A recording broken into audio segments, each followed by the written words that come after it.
Chapter 28. Aunt Nancy. I have mentioned my great-aunt, who was a slave in Dr. Flint's family, and who had been my refuge during the shameful persecutions I suffered from him. This aunt had been married at 20 years of age, that is, as far as slaves can marry.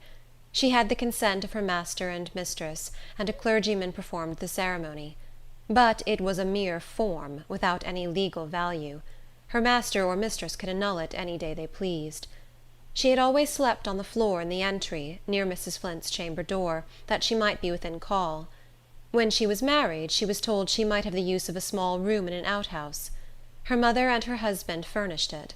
He was a seafaring man, and was allowed to sleep there when he was at home. But on the wedding evening, the bride was ordered to her old post on the entry floor. Mrs. Flint at that time had no children, but she was expecting to be a mother, and if she should want a drink of water in the night, what could she do without her slave to bring it? So my aunt was compelled to lie at her door, until one midnight she was forced to leave, to give premature birth to a child. In a fortnight she was required to resume her place on the entry floor, because Mrs. Flint's babe needed her attentions. She kept her station there through summer and winter, until she had given premature birth to 6 children. And all the while she was employed as night nurse to Mrs. Flint's children.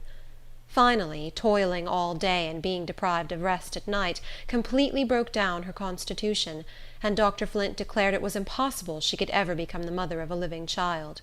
The fear of losing so valuable a servant by death now induced them to allow her to sleep in her little room in the outhouse, except when there was sickness in the family. She afterwards had 2 feeble babes, one of whom died in a few days, and the other in 4 weeks. I well remember her patient sorrow as she held the last dead baby in her arms. "I wish it could have lived," she said. "It is not the will of God that any of my children should live, but I will try to be fit to meet their little spirits in heaven." Aunt Nancy was housekeeper and waiting-maid in Dr. Flint's family. Indeed, she was the factotum of the household. Nothing went on well without her. She was my mother's twin sister, and as far as was in her power, she supplied a mother's place to us orphans. I slept with her all the time I lived in my old master's house, and the bond between us was very strong. When my friends tried to discourage me from running away, she always encouraged me. When they thought I had better return and ask my master's pardon, because there was no possibility of escape, she sent me word never to yield. She said if I persevered I might, perhaps, gain the freedom of my children, and even if I perished in doing it, that was better than to leave them to groan under the same persecutions that had blighted my own life. After I was shut up in my dark cell, she stole away whenever she could to bring me the news and say something cheering. How often did I kneel down to listen to her words of consolation whispered through a crack. "I am old, and have not long to live," she used to say, "and I could die happy if I could only see you and the children free. You must pray to God, Linda, as I do for you, that he will lead you out of the darkness." I would beg her not to worry herself on my account, that there was an end of all suffering sooner or later, and that whether I lived in chains or in freedom, I should always remember her as the good friend who had been the comfort of my life. A word from her always strengthened me, and not me only. The whole family relied upon her judgment, and were guided by her advice. I had been in my cell 6 years when my grandmother was summoned to the bedside of this, her last remaining daughter. She was very ill, and they said she would die. Grandmother had not entered Dr. Flint's house for several years. They had treated her cruelly, but she thought nothing of that now. She was grateful for permission to watch by the deathbed of her child. They had always been devoted to each other, and now they sat looking into each other's eyes, longing to speak of the secret that had weighed so much on the hearts of both. My aunt had been stricken with paralysis. She lived but 2 days, and the last day she was speechless.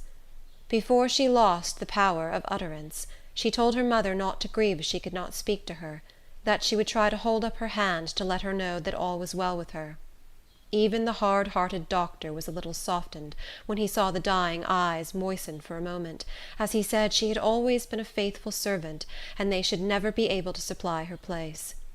Mrs. Flint took to her bed, quite overcome by the shock. While my grandmother sat alone with the dead, The doctor came in, leading his youngest son, who had always been a great pet with aunt Nancy, and was much attached to her. "Martha," said he, "aunt Nancy loved this child, and when he comes where you are, I hope you will be kind to him, for her sake." She replied, "Your wife was my foster child, Dr. Flint, the foster sister of my poor Nancy, and you little know me if you think I can feel anything but good will for her children." "I wish the past could be forgotten, and that we might never think of it," said he, "and that Linda would come to supply her aunt's place. She would be worth more to us than all the money that could be paid for her. I wish it for your sake also, Martha. Now that Nancy is taken away from you, she would be a great comfort to your old age." He knew he was touching a tender chord. Almost choking with grief, my grandmother replied, "It was not I that drove Linda away. My grandchildren are gone, and of my 9 children only 1 is left. God help me." To me, the death of this kind relative was an inexpressible sorrow. I knew that she had been slowly murdered, and I felt that my troubles had helped to finish the work. After I heard of her illness, I listened constantly to hear what news was brought from the great house, and the thought that I could not go to her made me utterly miserable. At last, as uncle Philip came into the house, I heard some one inquire, "How is she?" And he answered, "She is dead." My little cell seemed whirling round, and I knew nothing more till I opened my eyes and found uncle Philip bending over me. I had no need to ask any questions. He whispered, "Linda, she died happy." I could not weep. My fixed gaze troubled him. "Don't look so," he said. "Don't add to my poor mother's trouble. Remember how much she has to bear, and that we ought to do all we can to comfort her." Ah, yes, that blessed old grandmother, who for 73 years had borne the pelting storms of a slave mother's life.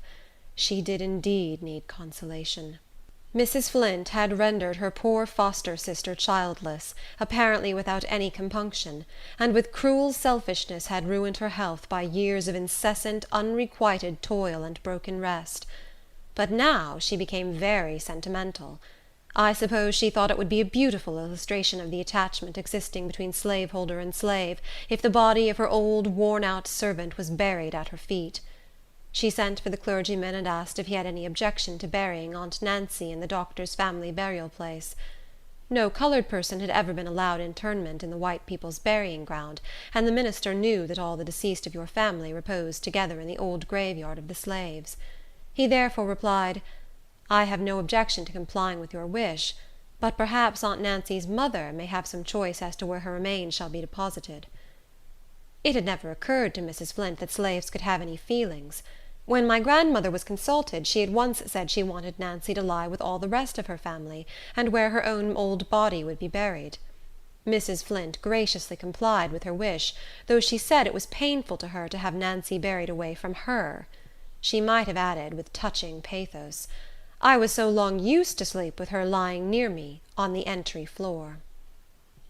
My uncle Philip asked permission to bury his sister at his own expense, and slaveholders are always ready to grant such favors to slaves and their relatives. The arrangements were very plain, but perfectly respectable.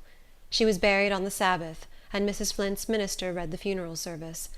There was a large concourse of colored people, bond and free, and a few white persons who had always been friendly to our family. Dr. Flint's carriage was in the procession, and when the body was deposited in its humble resting place, the mistress dropped a tear and returned to her carriage, probably thinking she had performed her duty nobly. It was talked of by the slaves as a mighty grand funeral. Northern travelers passing through the place might have described this tribute of respect to the humble dead as a beautiful feature in the patriarchal institution, a touching proof of the attachment between slaveholders and their servants, and tender-hearted Mrs. Flint would have confirmed this impression with handkerchief at her eyes. We could have told them a different story. We would have given them a chapter of wrongs and sufferings that would have touched their hearts, if they had any hearts to feel for the colored people.